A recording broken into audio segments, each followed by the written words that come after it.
ignorata nei decenni, sepolta dai ricordi e da un silenzio assordante. Alcuni anni fa, durante mie ricerche per la stesura di alcuni libri, sono riuscito a recuperare da un amico di David William Davenport e poi nuovamente dai suoi familiari uno degli ultimi studi che lo studioso anglo-indiano condusse poco prima di morire e che confluì in una mappa stellare che lui stesso chiamò Carta del cielo del nord e a cui Davenport dedicò molti sforzi prima di spegnersi, costituendo un'eredità da approfondire per le generazioni future. Quanto vi presenterò è infatti un lavoro che Davenport non riuscì mai a completare e che riteniamo debba essere ancora oggetto di profonde indagini e studi, come ho cercato di fare anch'io negli ultimi anni.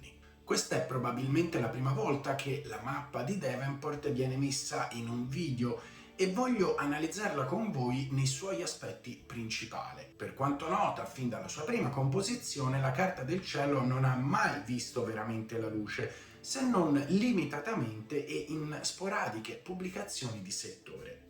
Ne siamo venuti in possesso nel 2012 da alcuni amici e poi, come dicevo, dai parenti diretti di Davenport. Partiamo però dalle sue origini. Negli ultimi anni della sua vita, David William Davenport, vi rimando a quest'altro video in scheda per un approfondimento sulla sua persona, aveva approfondito molti campi della sapienzialità indiana, in particolar modo non solo le tecnologie attribuite a Vimana, ma anche testi come il Surya Siddhanta, in cui riteneva potessero essere presenti nozioni riguardanti i luoghi di origine degli esseri descritti nei testi induisti e poi considerati come dei. Un'asserzione non certamente facile da digerire per un mondo occidentale che in quell'epoca, come oggi, neanche accettava più di tanto il concetto di altri pianeti abitati simili alla Terra. Nelle concezioni induiste, invece, la pluralità dei mondi abitati era insita fin dal suo più remoto passato nelle loro stesse credenze religiose. Fu quindi leggendo e studiando in modo letterale il Surya Siddhanta che Davenport si accorse come al suo interno fossero contenute nozioni incredibili, da cui nacque l'esigenza di trasporle su carta. Il Surya Siddhanta costituisce la prima tra le tradizioni o dottrine, definite appunto Siddhanta, archeoastronomiche dell'era vedica. Secondo la più antica leggenda, questo testo conterrebbe la conoscenza impartita dal dio Sole, Surya appunto, all'Asura denominato Maya, padre di Ravana, il demone descritto nel poema epico del Ramayana. In base al secondo verso del testo, il Surya Siddhanta sarebbe stato rivelato nel Krita Yuga, cioè più di 2 milioni di anni fa. Come sapete, le datazioni indiane sono ben più larghe delle nostre. Ovviamente non può essere fatto nessun commento in merito, ma il Surya Siddhanta è comunque riconosciuto come il primo e più antico testo di astronomia mai scritto nella storia umana, ed in cui la Terra, ad esempio, viene descritta come una sfera chiamata Bogol o Buloka e non piatta. Due studiosi indiani affermano invece che alcuni riferimenti astronomici presenti nel testo collocherebbero almeno una parte della sua stesura a più di 14.000 anni fa, ma questo, almeno per il momento, non è il tema di questo video. Il suo reale autore è rimasto anonimo, ma generalmente si tende ad attribuire la compilazione di tale testo al matematico indiano Latadeva, allievo di Aryabhata. Il Surya Siddhanta appartiene ad un gruppo di testi scientifici tra i 5 che il saggio Varaha Mihira utilizzò per compilare il Pancha Siddhantika, ovvero Trattato delle 5 astronomie, in cui sono riportate conoscenze e tradizioni contenute in trattati molto più antichi ma oggi andati perduti. Varaha Mihira fu uno dei primi astronomi indiani, i cui lavori sono arrivati solo parzialmente fino a noi. Nei 6 Vedanga o lembi dei Veda, scienze ausiliari alle sacre scritture, si afferma che l'astronomia fosse stata la prima tra le scienze in quanto di fondamentale importanza per conoscere i tempi corretti per effettuare i sacrifici. All'interno del Surya Siddhanta possono essere inoltre trovate le prime nozioni sull'esistenza del pi greco, così come della trigonometria, il concetto di gravità, lo zero matematico inventato dagli indiani e non dagli arabi, il concetto di orbite planetarie o lo stesso diametro della Terra. Sarebbe oltremodo lungo e fuori contesto elencare le incredibili nozioni scientifiche presenti in questo antichissimo trattato, ma rimane indubbia la sua fondamentale importanza, ovvero il profondo retaggio di conoscenze in esso contenute.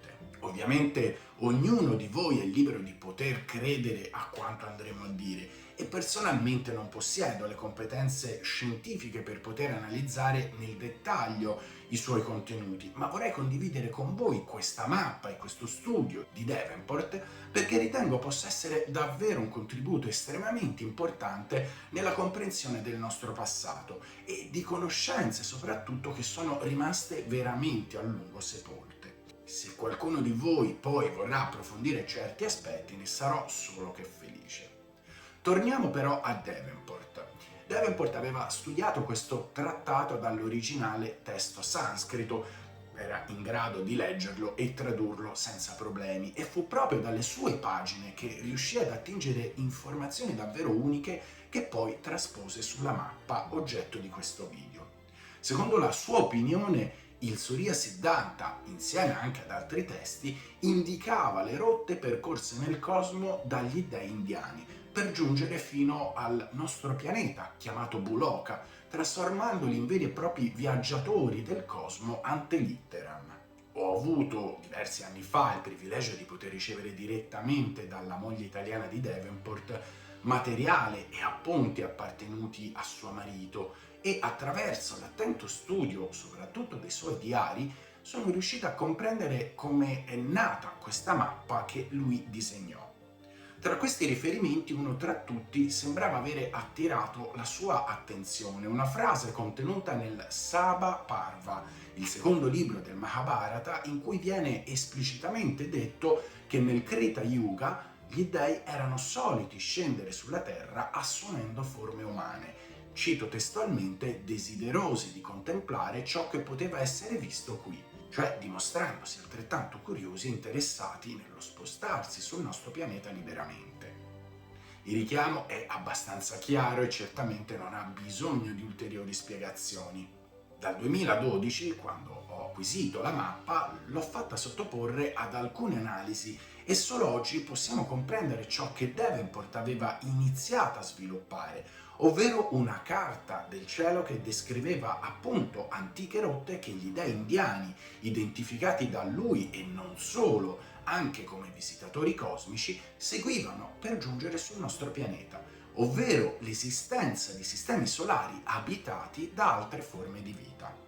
Il tutto forse potrà suonare e sembrare ad alcuni assurdo o incredibile, ma riecheggiano nella mia mente quei versi del Padma Purana, testo noto almeno dal 500 a.C., in cui si afferma che nel cosmo esistono almeno 400.000 specie simili alla nostra, così come tantissimi altri testi indiani dove si parla appunto di altri mondi abitati. Abbiamo identificato il primo riferimento sulla mappa in un diario scritto nel 1980 da Davenport, in cui alla data del 5 gennaio scrisse interessanti notazioni per la ricerca, scoperte le coordinate dei tunnel spaziali e delle energie cosmiche nel Surya Siddhanta, astronomia nella preistoria umana e Mahabharata. Da questa prima notazione abbiamo la conferma di come la fonte primaria da cui Davenport sviluppò la sua mappa del cielo fosse stato proprio il Surya Siddhanta, il cui nome significa letteralmente il perfetto trattato degli dei solari. Il 9 gennaio 1980 Davenport, sempre sul suo diario, aggiunge: osservata la posizione astronomica dei pianeti e delle costellazioni delle Nakshastra vediche, dal Vimanika Shastra, dal Surya Siddhanta, e le rotte delle navi spaziali, cioè Vimana, e dei campi di energia nei settori definiti. Il termine Nakshastra identifica le case astronomiche indiane, il corrispettivo della nostra suddivisione in costellazioni della volta celeste. Davenport aveva speso molti anni a studiare e tradurre gli antichi testi sanscriti e aveva potuto confrontarsi con i più importanti studiosi indiani di quel periodo. Ne deriva un quadro alquanto interessante ed emozionante, aggiungerei.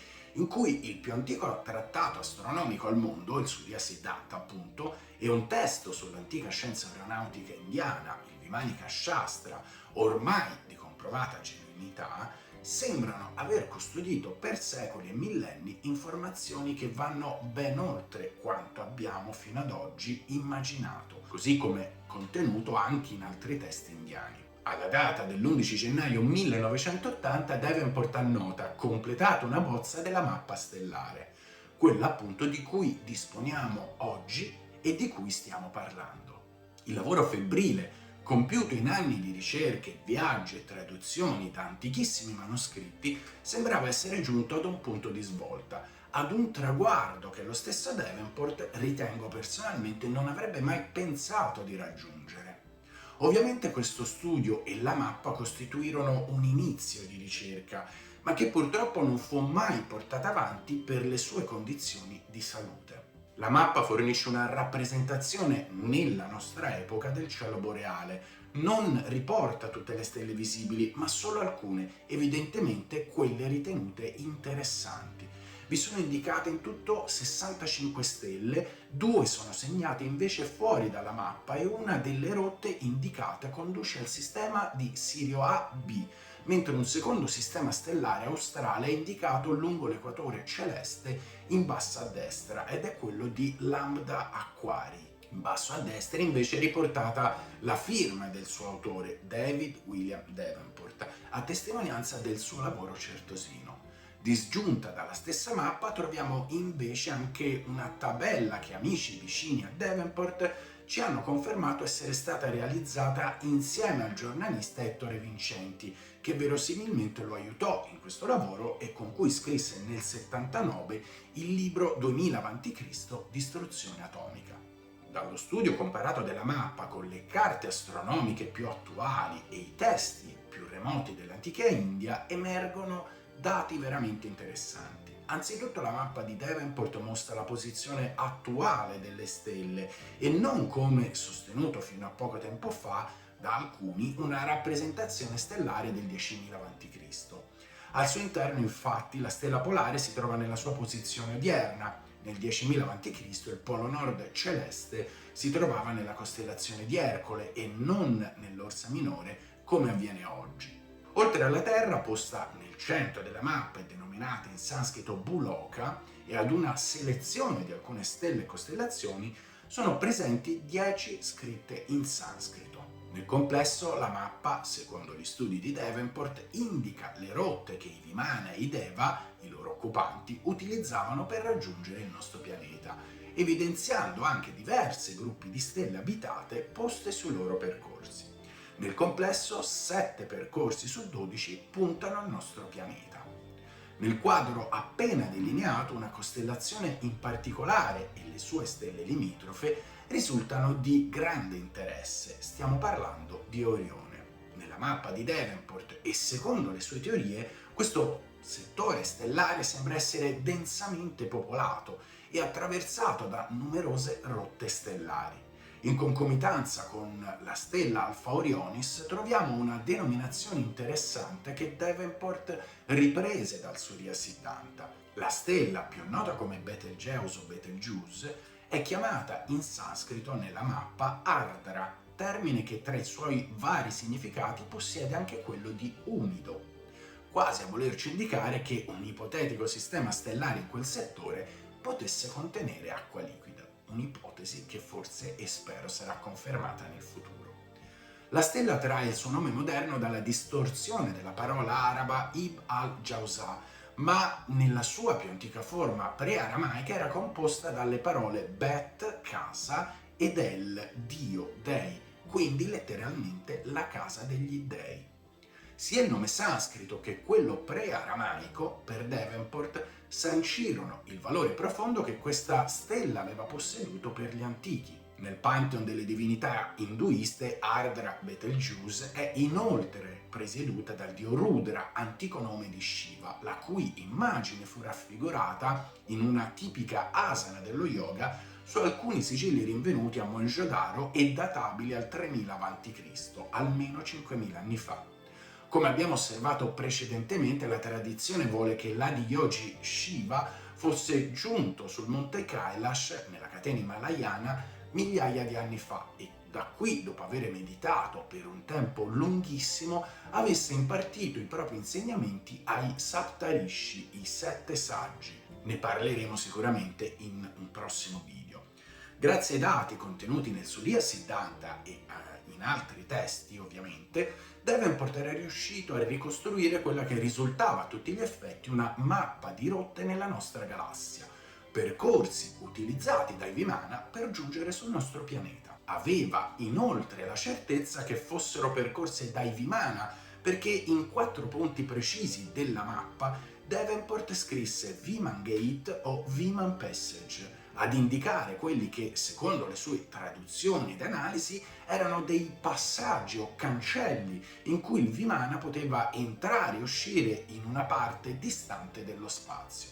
Non possediamo ovviamente un'idea di cosa fossero, ce ne possiamo fare comunque un'idea, ma facendo finta che si dovesse considerare il tutto da un punto di vista letterale, l'idea più prossima è quella di passaggi in grado di permettere al Vimana di spostarsi e raggiungere punti distanti nello spazio.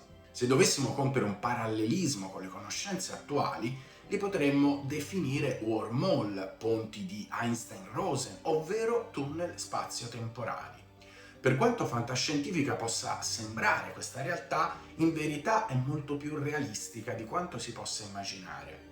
Dal 1996 al 2002, ad esempio, la NASA diede vita ad un progetto denominato Breakthrough Propulsion Physics Project, che studiò sistemi propulsivi avveniristici, tra cui le teorizzazioni del fisico messicano Miguel Alcubierre, che nel maggio del 94 aveva dimostrato teoricamente come fosse possibile realizzare un motore a curvatura in grado di distorcere lo spazio-tempo e, in un ipotetico viaggio spaziale, aggirare il limite della velocità della luce. Nonostante lo scetticismo che da sempre attorno a questo tipo di sperimentazioni e teorie, il dottor Harold White, ad esempio della NASA, ha costruito una prima bobina sperimentale in miniatura per asimmetrizzare lo spazio-tempo in conformità degli studi di Alcubierre. I primi esperimenti sono stati ovviamente deludenti, ma alla fine si è arrivati a processi con 30 probabilità contro una di successo. Questo cosa ci dice? È un primo timido passo verso lo sviluppo di tecnologie avveniristiche che un domani troveranno quasi sicuramente la loro realizzazione. Il tutto però avviene in totale conformità delle leggi della fisica, perché questo tipo di motori concentra lo spazio-tempo avanti un ipotetico velivolo e lo dilata dietro di esso, inglobando quindi l'astronave in una bolla a densità negativa. Sarebbe quindi lo spazio-tempo a muoversi trascinando la bolla, non ci sarebbe nessuna violazione della relatività ristretta. I Viman Gate identificati da Davenport potrebbero essere quindi molto più reali di quanto mai immaginato. Il progetto portato avanti da Davenport per tradurre e soprattutto analizzare e conoscere i luoghi di origine delle divinità indiane aveva avuto anche un nome, Mrigashiras. L'espressione sanscrita per Mrigashiras, secondo il Surya Siddhanta, è la traduzione per la testa dell'antilope. Questo gruppo di stelle si trova nella costellazione di Orione, che mitologicamente è stata rappresentata come un cacciatore con un'antilope, la sua preda, sulle spalle. Si tratta di un asterismo, cioè un gruppo di stelle, 3 per l'esattezza, situato nella parte più settentrionale della costellazione. Davenport aveva denominato la sua mappa del cielo del nord progetto Mrigashiras, proprio perché la sua attenzione fu diretta su questo gruppo di stelle che lo studioso riteneva essere il luogo di origine principale di quegli dei che nell'antichità erano giunti sul nostro pianeta per civilizzare e aiutare la razza umana. Non ultima, la stessa identificazione del dio Shiva Rudra con la costellazione di Orione è oltremodo interessante. Davenport era convinto che la nostra civiltà non fosse stata la prima ad aver camminato su questo pianeta e che in un remoto passato fosse stata visitata da esseri superiori provenienti dal cosmo, esseri che sarebbero stati successivamente divinizzati per la loro superiorità filosofica, spirituale e tecnologica. Già negli anni 70 queste affermazioni furono poste ai margini, al bando della comunità internazionale. L'archeologia ufficiale non le poteva accettare, bandì totalmente il suo nome e i suoi studi furono gettati letteralmente nel dimenticatoio. Pochissimi studiosi continuarono il suo lavoro, molto spesso lontano dai clamori e dalle luci mediatiche, ma la memoria di Davenport e degli studi che intraprese rimasero un'eredità per le generazioni che sarebbero venute dopo di lui. Davenport morì nell'84 lasciando un vuoto incolmabile. Alcune delle sue teorie sono state riesaminate, altre corrette, altre ancora sono state invece convalidate e rafforzate da elementi e prove concrete, tangibili e indiscutibili. Lo vedremo sicuramente nel futuro con altri video. Un ultimo ostacolo si erge però davanti a tutti noi. Qualora l'indifferenza degeneri in distacco e disinteresse, si erigono barriere culturali e sociali, tali da impedire alla verità di emergere.